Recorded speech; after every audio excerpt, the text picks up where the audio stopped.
Going to start in just a minute.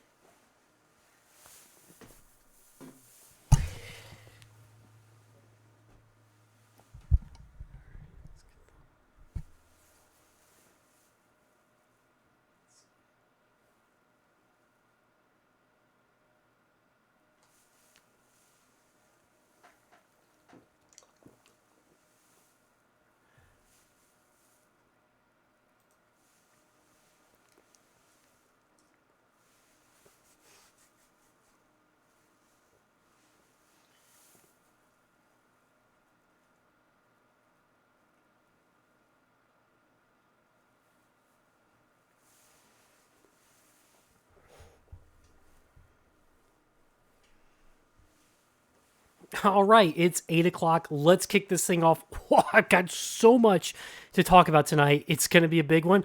We're giving away Amplify Alien Router. We're going to demo how to hook a Python script into Teams, whether it's network automation or not. It doesn't really matter, but we're going to demo how to do it in a network automation setting. And then I'm going to wrap up by giving you the juicy details on the Cisco DevNet course. Let's get going.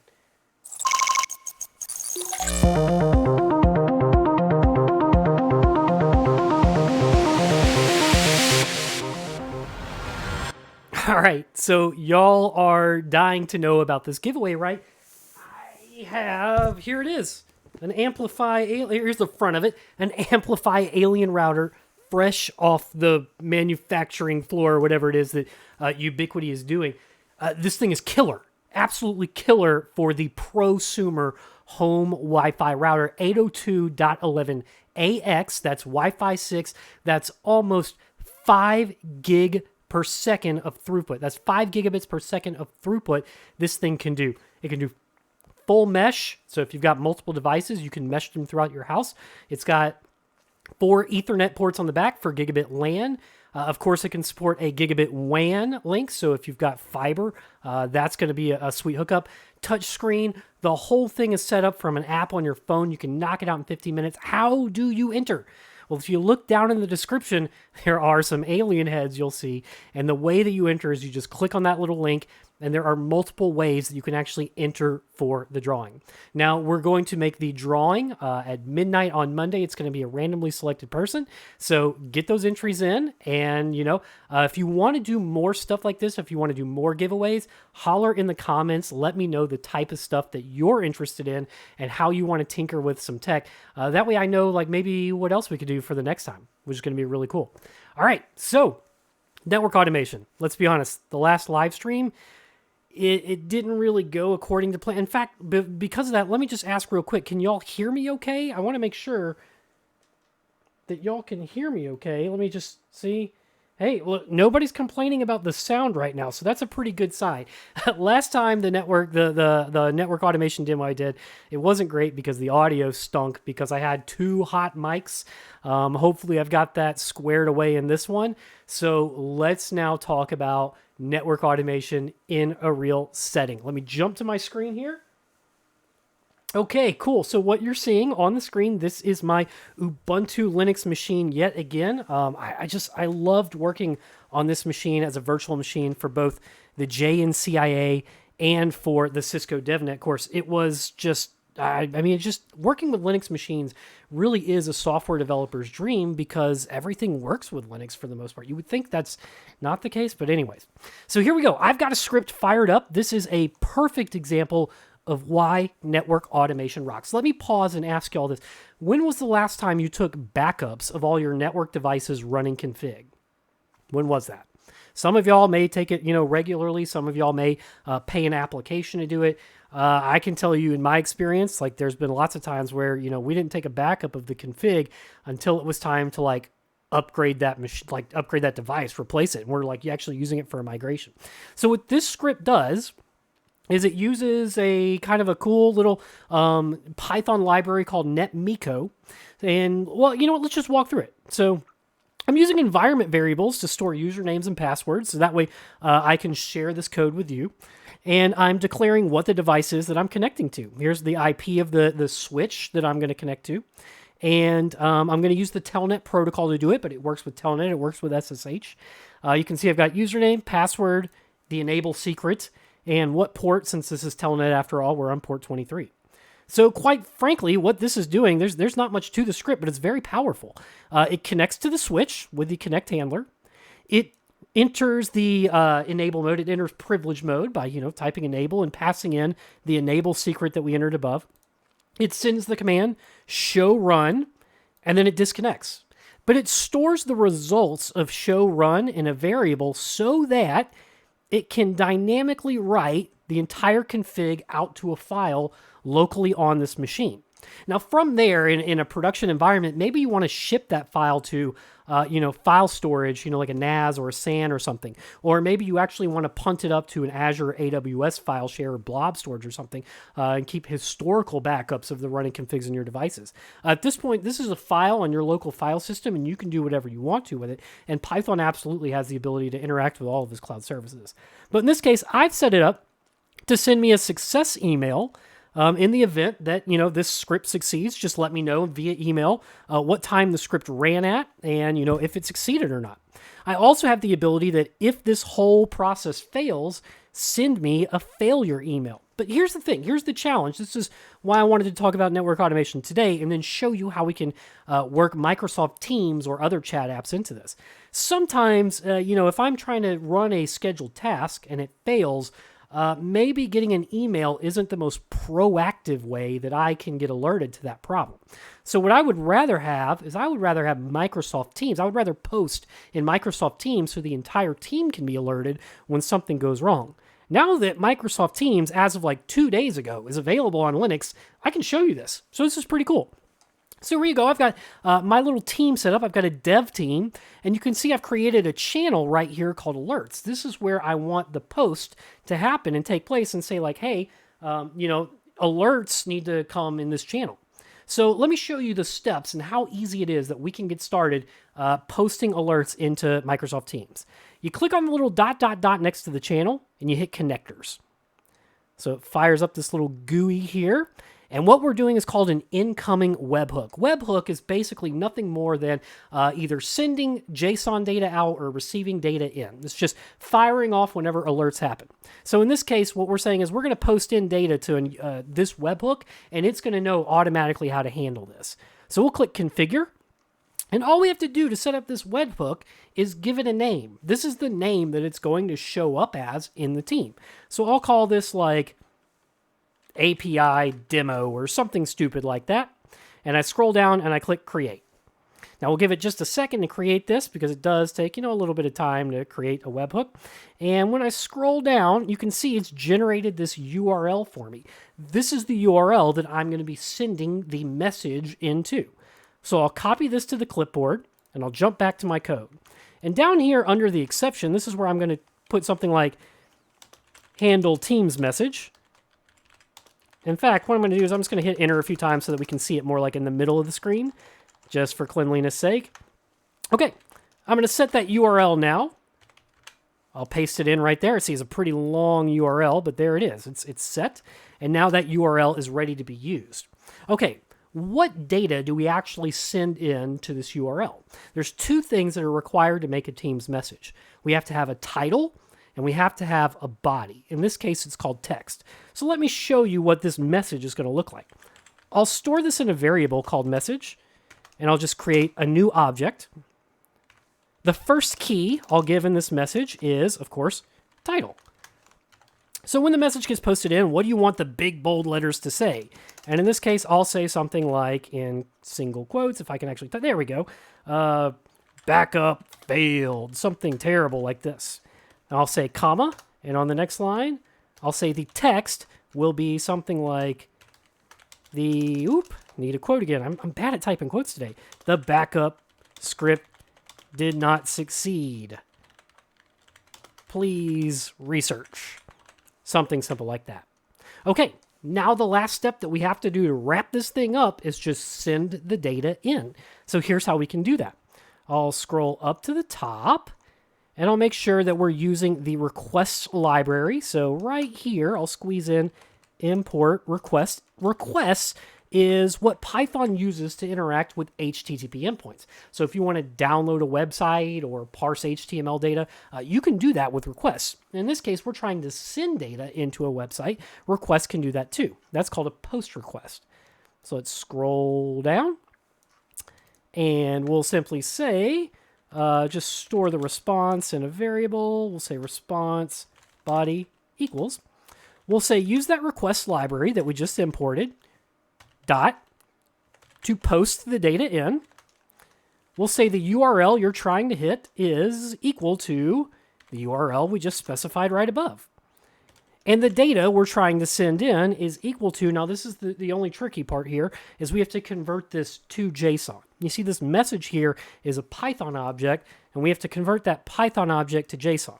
Well, that's as simple as JSON dot dumps, open parentheses, message. That's it. I'll save my script, and here's what we're going to do. We're going to run it and watch it succeed first, and we'll see that, nothing's going to get posted in. And then I'll change something in here to make it break, and then we'll see what it does with the Microsoft Teams message here. So let me highlight this area over here, and when this is done successfully, I should expect to see my running config backed up right here as a text file. I'll debug, start debugging. Now this does, because it's using Telnet and it's downloading all the files and everything, this can take, 30 seconds or so. But, think about running this every single day. This is just that much work that you don't have to do. And there we go. No errors. I now see my device's text file. If I click on it, look at that. There's your running config right there. All the VLANs and all the stuff, it's right there, just working. Now, I probably just got a success email, because that's what the script was designed to do. So now what I'm going to do is let's just change this to be an IP address that does not exist on my subnet. 75 is not running on my subnet. I should now expect this to fail, and it should post to the Microsoft Teams channel. Let's debug the script one more time. And especially in a failure, it may retry several times over and over. There's where it blew up. Oh, JSON is not defined. Did I forget to import JSON? I think I forgot to import JSON, y'all.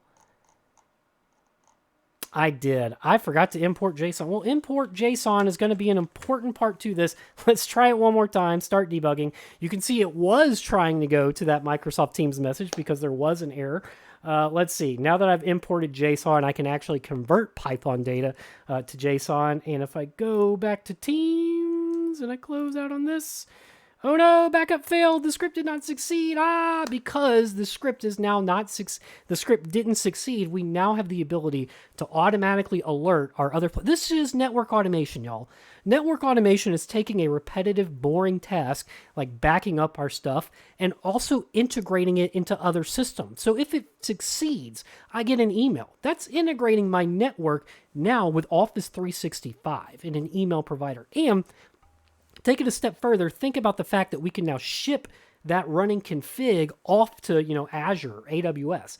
And in the event of a failure, I could do even more proactive things like, alert my entire team on Teams or Slack, or send a text message or something like that. That's really, really cool. Automation is bigger than just configuring things quickly. Automation is about integration. Automation is about helping you troubleshoot. Automation is about helping you migrate.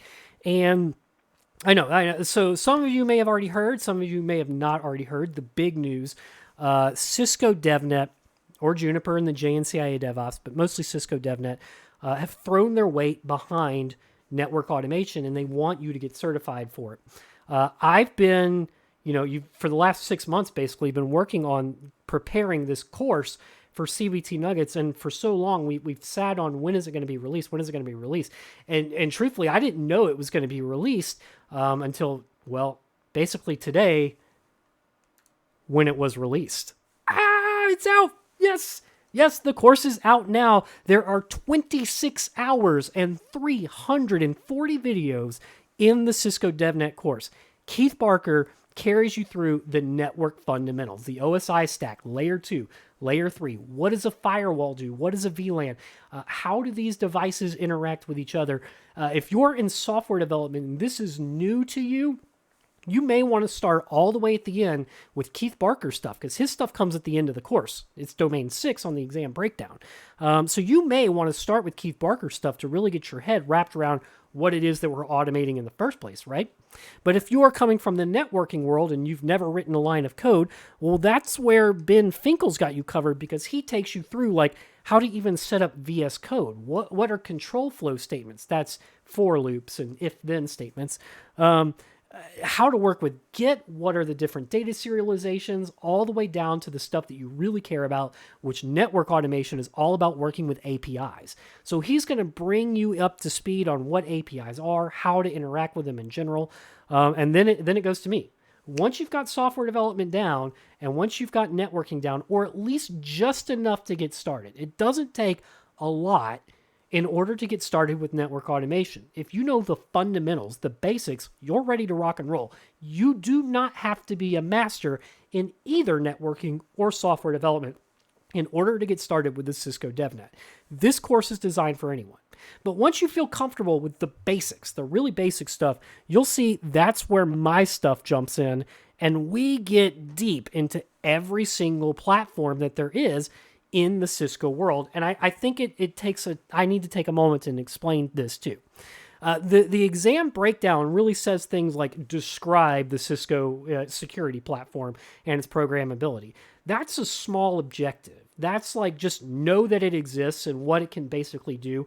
But it's not really challenging you to learn how to automate that stuff. And I felt strongly that it was important that if you're going to go to work and say, I'm a DevNet associate, you should know how to at least start automating something. And therefore, in basically every platform you see here, that's what we do. We introduce the platform. We cover that, describe what SD-WAN is and its capability. In fact, let's just click on it, because now you can see. Why not? I got to sign in.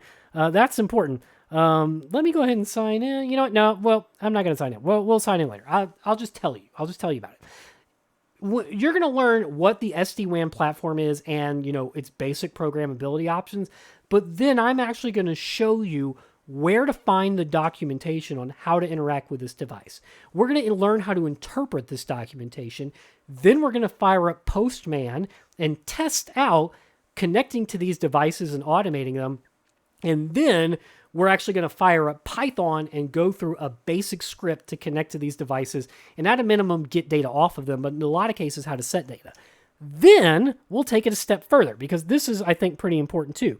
A lot of these platforms have the basic level, like let's take a look right here, DNA Center. DNA Center has a basic REST API, and you could write 50 lines of code trying to connect to that REST API and download data. But then they also created a software development kit, which just simplifies everything. That, like, all that is a software development kit is custom Python commands that they've created that greatly simplify your ability to connect to DNA Center and issue commands against it. So that's what all of these things, like if you'll see here, we've got things like the DNA Center, then the SDK, ACI, and then the ACI toolkit, Meraki, and then the Meraki SDK. That's really what it's all about. Beyond that, I threw in some bonus things in there that's not even on the DevNet exam at all. You'll see things like Cisco ASA firewalls. That's not on the DevNet exam.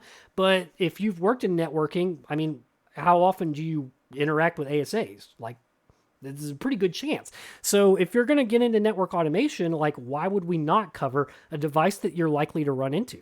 So, you know what? If you're just here to get the exam, skip the ASA firewalls. You don't need that. But if you're actually going to go out there in the real world and do some network automation, yeah, I mean, I think that's worth your half hour to at least watch and see how you can get started with the ASA firewall. Just a little spoiler, it's almost identical to the rest of the security platform because the same development team made it. So once you've learned one, you'll be like, oh yeah, I've seen this before, this is easy.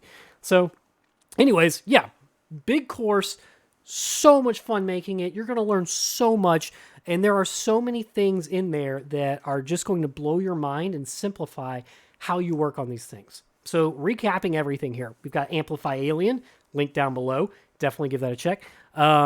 The Microsoft Teams demo that we just did, I'll post this code on GitHub, so that way you'll be able to, grab this later and interact with it if you want.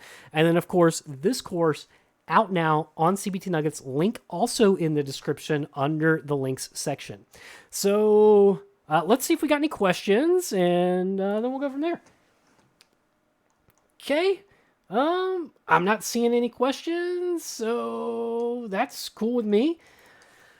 Let me know, hit me up in the comments, like this. Guys, I will tell you, if you're still watching this video, subscribing goes a really, really long way for content creators. I'm really excited with the way this channel is going right now. The more subscribers I get, the more cool stuff I can do, like giveaways. So, like this video if you did enjoy it, and if you didn't enjoy it, hit me up in the comments and let me know what you didn't enjoy. And then, of course, subscribe if you really want to see more content like this. And then also, if you do want to see anything else, if there's something you want to custom request, like, hey, I'd love it if you covered this, definitely hit that up in the comments too. All right. Thank y'all for stopping by. We'll see you in the next one.